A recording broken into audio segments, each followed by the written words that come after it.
Well, hello, Arizona.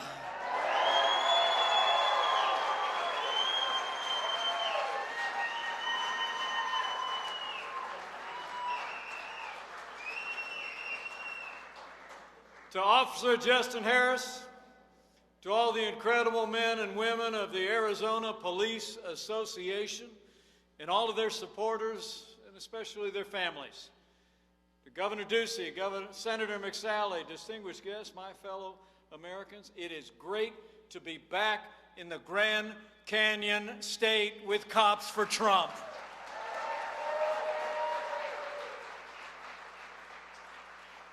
I appreciate you all coming out today. I'm very, very grateful and honored to receive that endorsement, but I got to be honest with you. I'm here for one reason and one reason only, and that is that Arizona and America need 4 more years of President Donald Trump in the White House.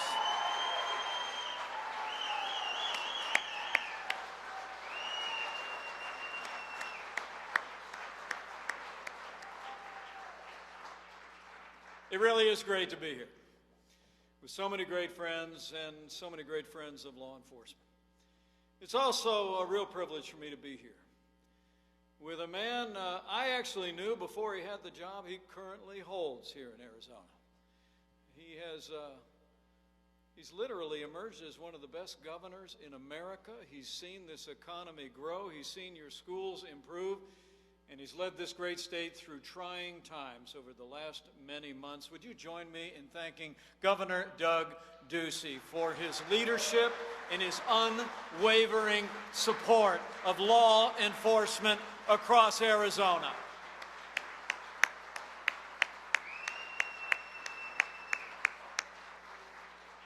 Thank you, Governor. And speaking of friends of mine, allow me to begin by bringing greetings from another friend of mine.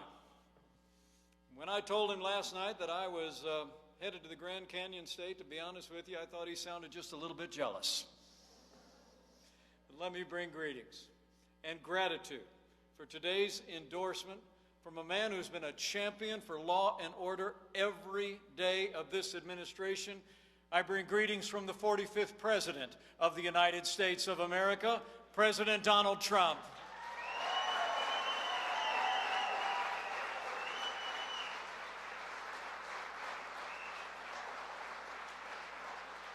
And on the President's behalf, I really couldn't be more proud to accept the Arizona Police Association's endorsement for 4 more years for this President in the White House. You know, for the first day of this administration, President Trump has been keeping the promises that he made to the people of Arizona. We rebuilt our military. We restored the arsenal of democracy. And as the proud father of a United States Marine stationed right here in Arizona, I couldn't be more proud that we're finally giving our soldiers, sailors, airmen, Marines, and Coast Guard the resources and the support that they need to defend this nation.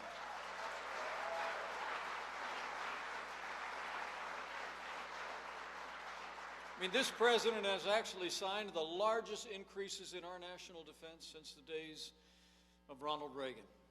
And none of that would have been possible without the strong and principled support of an American who served this country for more than a quarter of a century in the United States Air Force.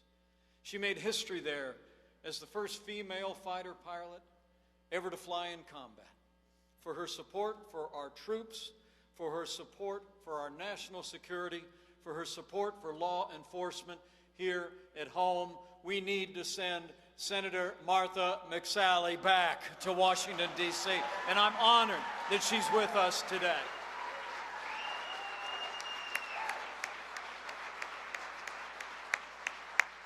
Thank you, Martha. So we've rebuilt our military, and before this pandemic struck, under this president's leadership, we revived the American economy after the slowest recovery since the Great Depression. Under President Trump's leadership, businesses large and small created more than 7 million jobs all across this nation. And we literally poured a foundation in this economy on which the economy of Arizona and America are already coming back.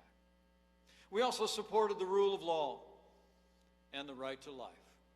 And this president's appointed more conservatives to our federal courts than any president in American history.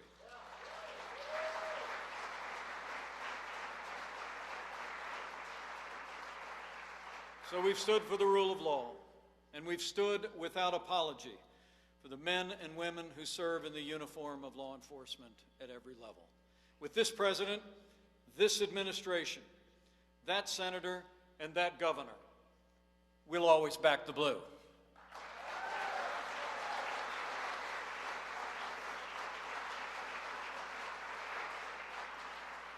And it's in support of our allies in leadership across Arizona that's helped to make the difference. And we'll have even more support after you re-elect this president for 4 more years. We also need Arizona to send Tiffany Shedd and Brandon Martin to a new Republican majority in the United States Congress. Tiffany and Brandon, stand up and take a bow. Thanks for stepping forward.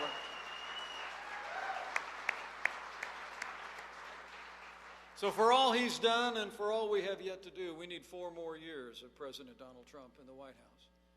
You know, the president spoke for almost every American not long ago when he said, and I quote, "The vast majority of police officers in this country are selfless and courageous public servants, and so you are." You know, I heard a story on Air Force Two on the way here about just one such officer.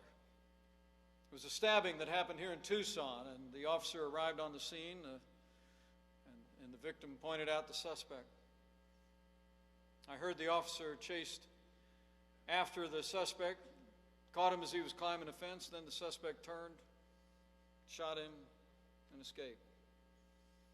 The officer was wounded in the leg, but he kept his composure. He radioed in a description of the suspect, and in just 2 days, law enforcement here in Tucson tracked that suspect down and brought him to justice. And the officer went back to work as soon as he could, where he served the people of Tucson for more than 15 years. Would you all join me in thanking Officer Joby Dickinson for his courageous service that day and every day before and since?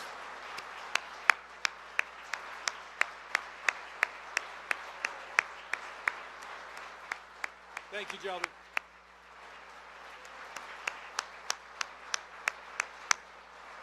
Great job. I also heard that we're joined by another officer. Not long ago was dispatched to reported home invasion. The victim was literally tied up and helpless. The officer spotted the suspect's vehicle, drove after them. The suspects fired, I'm told, more than 100 rounds over more than 10 miles of a chase. At one point, the officer's vehicle was disabled from the gunfire, and another police officer picked him up, and they kept after it. They kept going until they caught the suspects, arrested them, and brought them to justice too. Would you join me in thanking Tucson's own Officer Troy Wallen? Where are you, Troy? Take a bow. What a great police officer. Man, never quit. Great job. You know, heroes like Officer Dickinson and Officer Wallen are why the overwhelming majority of the American people back the blue. We back you every day. When others run away from danger, police officers run straight into harm's way. You count our lives as more important than your own. Put your lives on the line to protect someone that in most cases you never even met. And nowhere has that been truer or more poignant than over the last 5 months here in Arizona and all across America. You know, our hearts and our prayers are with the more than 160,000 Americans who have lost loved ones in the midst of the coronavirus pandemic. And as we continue to marshal a whole of America response, as the governor often says, we all have a role to play, to do our part, to slow the spread, to protect the vulnerable, and to save lives. And the people of Arizona are doing just that. In fact, last week the governor was in Washington and briefed the president on the progress that you've made. We're pleased to learn that positivity rates have dropped from 21% down to 12%. New cases have been steadily dropping for a month. That's a tribute to your governor. It's a tribute to the people of Arizona. And we have a ways to go. All of us will continue to do our part. We'll continue to slow the spread, flatten the curve, and save lives. But as I said, in these challenging times, none have done more to save American lives than our heroic healthcare workers, first responders, and the men and women of law enforcement here in Arizona and across the country. It's true. You stepped into harm's way, often without regard to your personal safety. You rendered assistance. You got people of the communities all across this state to the care that any one of us would want a family member to have. You stood in the gap in the midst of a pandemic, and for that, you have the thanks and the admiration of the American people. That's why it's amazing to think that in the wake of all that heroism, even the heroism of these recent days, that some of the leading politicians in the Democratic Party today liken law enforcement officers to stormtroopers.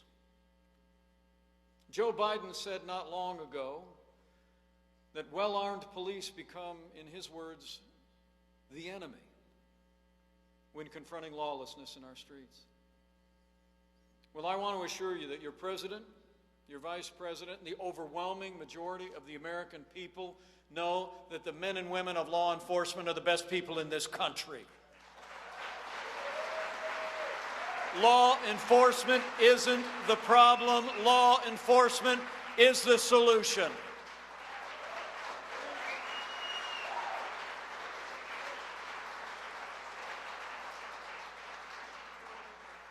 That's why President Trump and our entire administration back the blue, just like everybody gathered here today.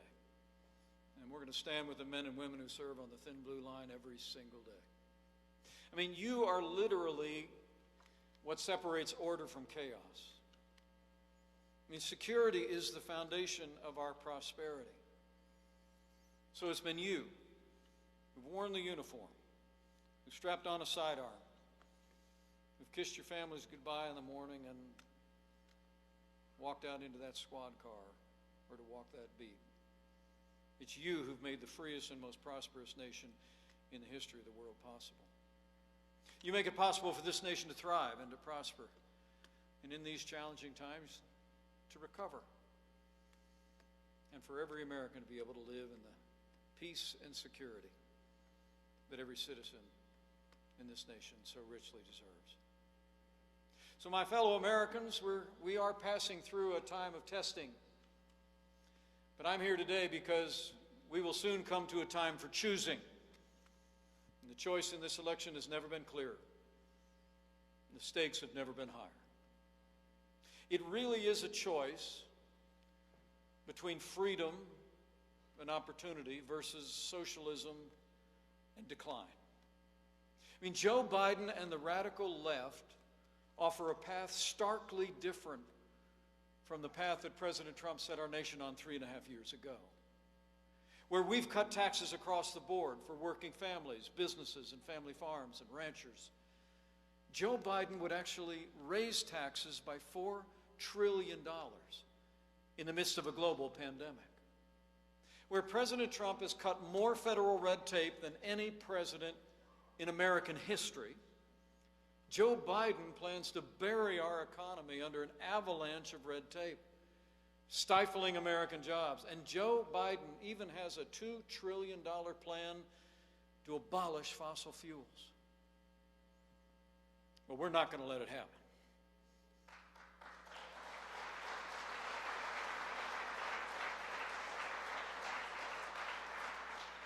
We're going to stand for less taxes, less regulation, more American energy. That sounds like an Arizona agenda to me.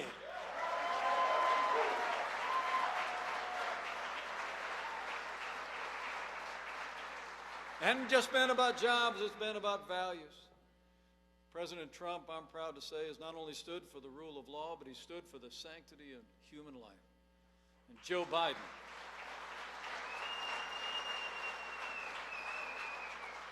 where Joe Biden abandoned his historic opposition to taxpayer funding of abortion, he now supports using taxpayer dollars to fund abortion in this country and is calling for historic increases to Planned Parenthood.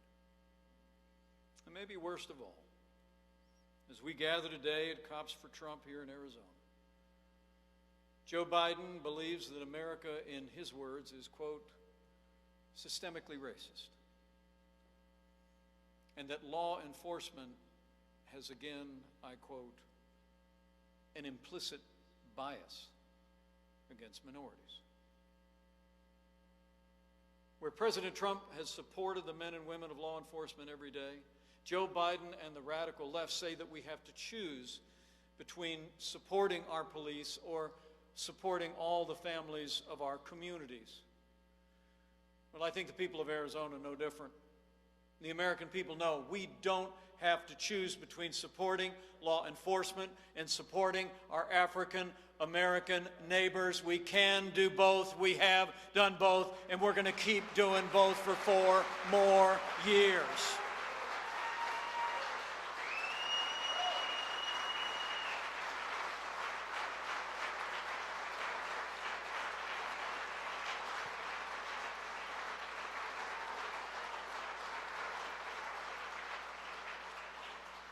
The truth is, as we stand here today, as Justin just said, in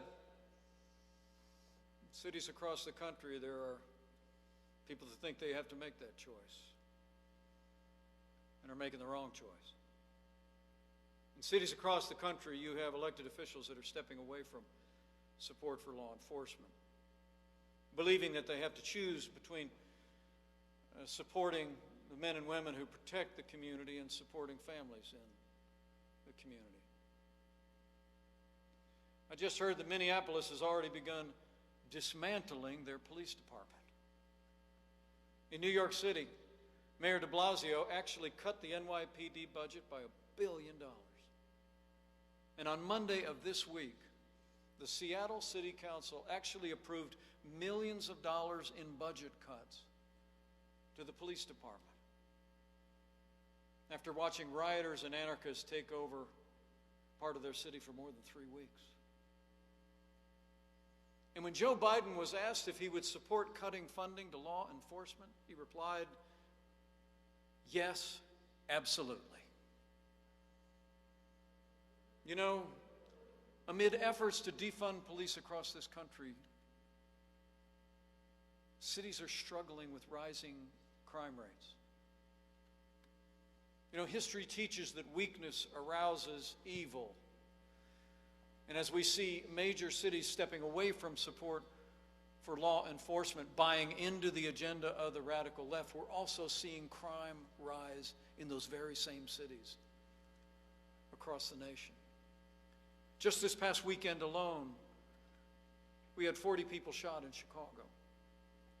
New York City reached its 1,000th victim and has had more shootings this year than in all of the last year already. In fact, in our nation's capital, 21 people were shot at a block party just a few days ago. In city after city, we see the crime rate rising, the murder rate rising, in cities that are stepping away from support for law enforcement.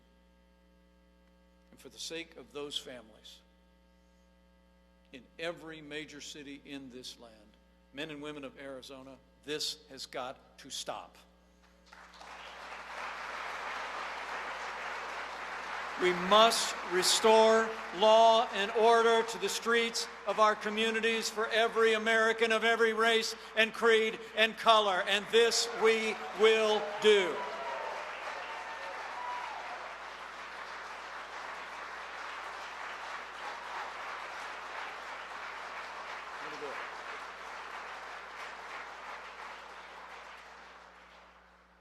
You know, honestly, those heartbreaking numbers are just a preview of Joe Biden's agenda.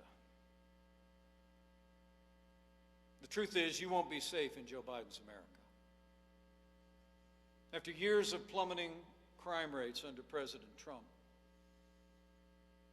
Joe Biden would double down on the very policies that are leading to violence on the streets of America's cities. When Democrats call for defunding the police, remember what's at stake. Law and order, safety, and the peace of mind that our families and our children have every right to expect in the greatest nation on earth. So as they make their case on the airwaves of the nation next week, I want you to hear this directly from me. On behalf of the President of the United States and our entire administration, we're not going to defund the police, not now, not ever.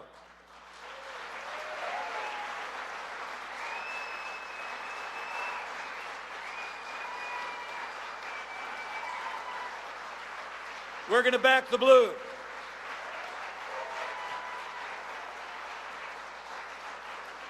We're going to back the blue with more resources and more support. We're going to back the blue by making resources available to law enforcement agencies all across this country to improve public safety, enhance training and accountability. We're going to continue to expand funding like the funding that we provided for 4,000 new police officers through the COPS program.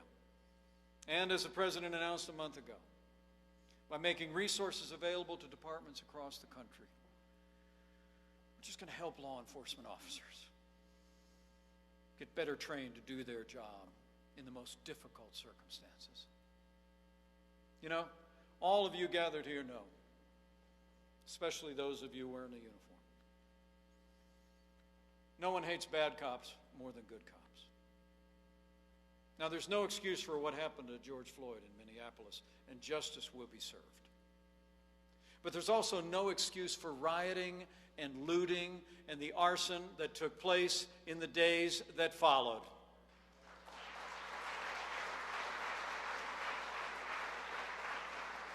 Burning churches is not protest. Tearing down statues is not free speech. Throwing bottles and rocks at police officers here in Tucson isn't peaceful protest. And those who do such things are not peaceful protesters. They're criminals, and they will be prosecuted to the fullest extent of the law.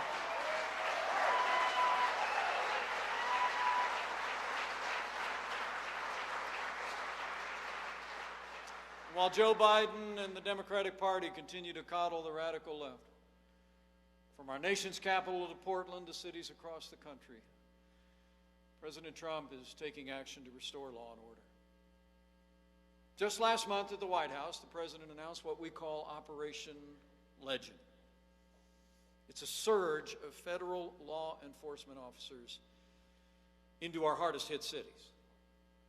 Cities that are experiencing enormous surges in violence and crime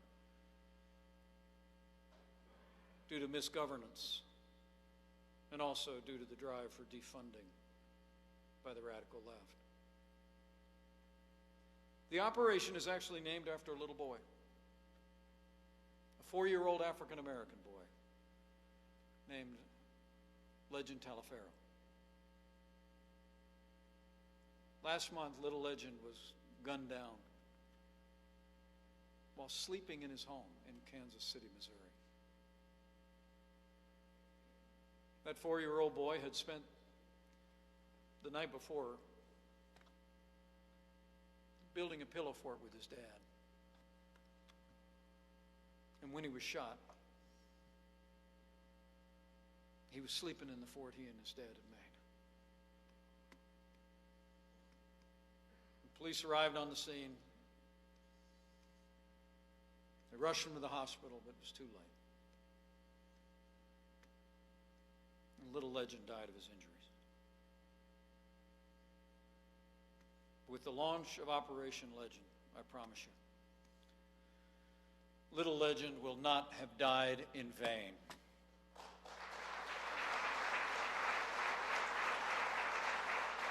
The operation in his name is, as we speak, bringing peace and security to cities all across the country.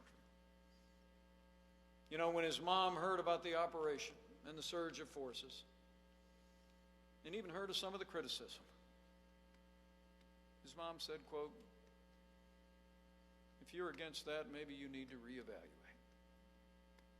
And she was right. But you know, it's stories like legend that break the heart of the American people. But I also know that it's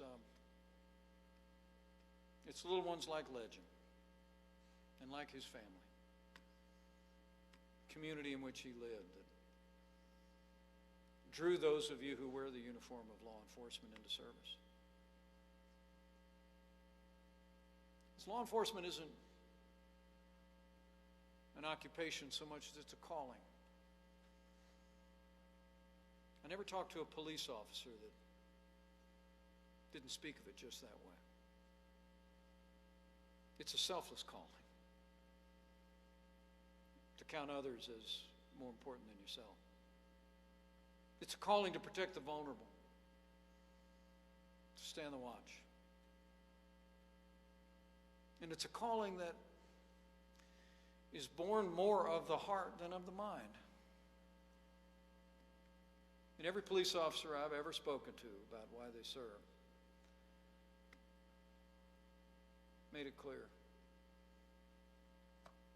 You serve because you love this country. You love your city. You love this state. And I want you to know Arizona and America love you right back. We really do.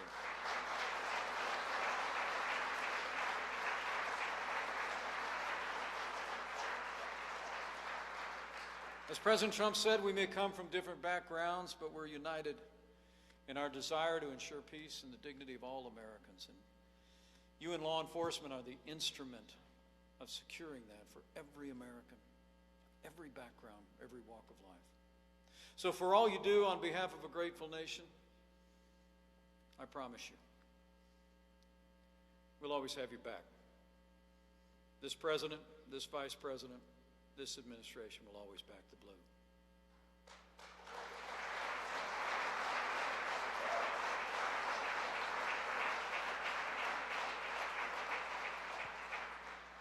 Because we're all grateful. We're grateful for what you do. You know, it seems like sometimes I reflect on the fact that all of my heroes wear uniforms. And not on the gridiron and not on the hard court, but wear the uniform of law enforcement. Wear the uniform of our armed forces. When I was a little boy, we used to drive up to Chicago to my grandmother's house, and I got to see my uncle dress out every day we were there. When he'd come walking out of his bedroom wearing that Chicago Police Department uniform, that shiny leather belt, sidearm badge on his chest, made me proud. So I also want to just say,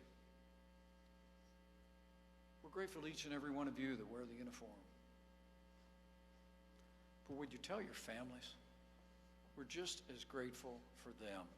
Because I'll never know what it is to wear that uniform, but I know what it is to be a member of a family that does. And we are grateful for your families, for the love and support they give you as you serve and protect.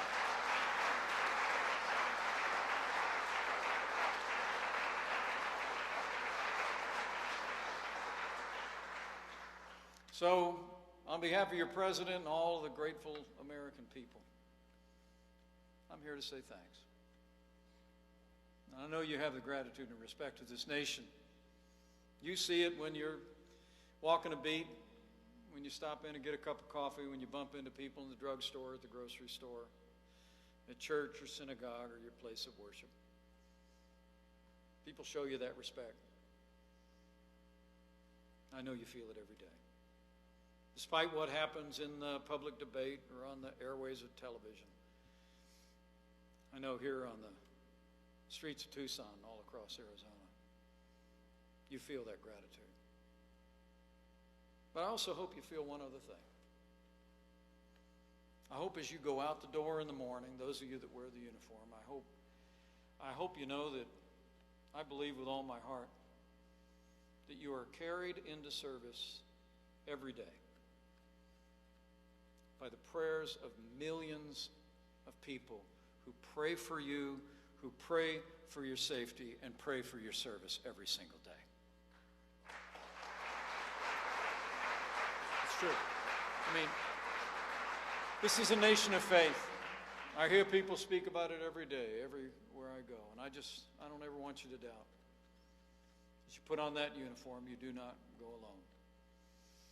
You go with the confidence of your president, the confidence of your governor, confidence of the people that you serve, and I believe you go with the grace of God. You know, the men and women of law enforcement bear a great responsibility. It has always been true.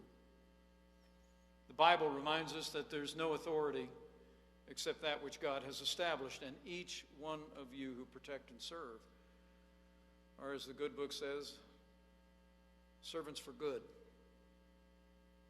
who do not bear the sword in vain. The people of this country understand that timeless truth. They understand the risks that you take and are grateful for what you do. So on their behalf and on our behalf, thank you for your service. And thank you all for coming out today. It's wonderful to be back in Arizona. Thank you for coming out to support President Trump. Thank you for coming out to support Senator Martha McSally. And I just know, seeing the enthusiasm in this room, if all of us do all we need to do between now and Election Day here in Arizona and across America, we're going to win a great victory for the people of this country. We're going to re-elect that senator to a Republican majority. We're going to elect a new Republican majority in the House of Representatives with Tiffany Shedd and Brandon Martin. And with President Donald Trump in the White House for 4 more years, we'll see our way through these challenging times. We'll make Arizona more prosperous than ever before. We'll make Arizona safer than ever before. And to borrow a phrase, we'll make America great again. Again. Thank you all very much.